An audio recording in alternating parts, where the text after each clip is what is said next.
Ir-rapport pożittiv ta' Standard & Poor's mhuwiex biss ċertifikat għal Maltin, iżda huwa ċertifikat li se jgħinna nġibu iktar investiment lejn pajjiżna.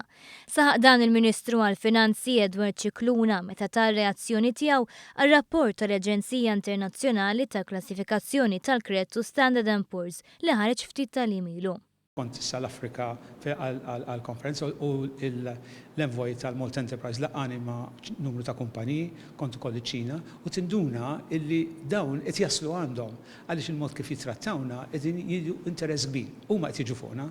Iltqajt ma' direttur kbir ta' kumpanija anke fuq l-ajroplan innifsu. Mill-ewwel għalli qed nieħu gost ħafna għalli meta se nista' niġi, jiġifieri dawn qed iwasslu investiment jiftaħ l-aptit tal-investiment oħrajn. Il-Ministru Cicluna sostna li r-riżultati pożittivi li qed jiksbu l-kumpaniji barranin li għażlu jinvestu f'pajjiżna flimkien ma' tbassir pożittiv ta' ekonomija stabbli u b'saħħitha bħal dak ta' Standard & Poor's qed jiġbdu l-attenzjoni ta' kumpaniji kbar u qed jattiraw minnhom infushom iktar investiment lejn pajjiżna.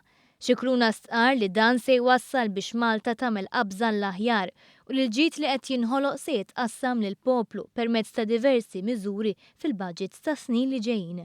Huwa qal li Malta se tkompli tħares lejn swieq ġodda li fil-passat ftit ingħataw attenzjoni u li issa qed isiru fost l-iktar swieq b'saħħithom fid-dinja, fosthom is-suq Asjatiku. Il-Ministru sostna li huwa konfidenti li l-laqgħa tal-kapijiet tal-gvernijiet tal-Istati Membri tal-Commonwealth u l-Africa Europe Summit li se jsiru f'pajjiżna f'Novembru li ġej se jkomplu jservu ta' pjattaforma għal Malta u li permezz tagħhom pajjiżna se jkompli jibni l-kuntatti ġodda ma' dawn il-pajjiżi.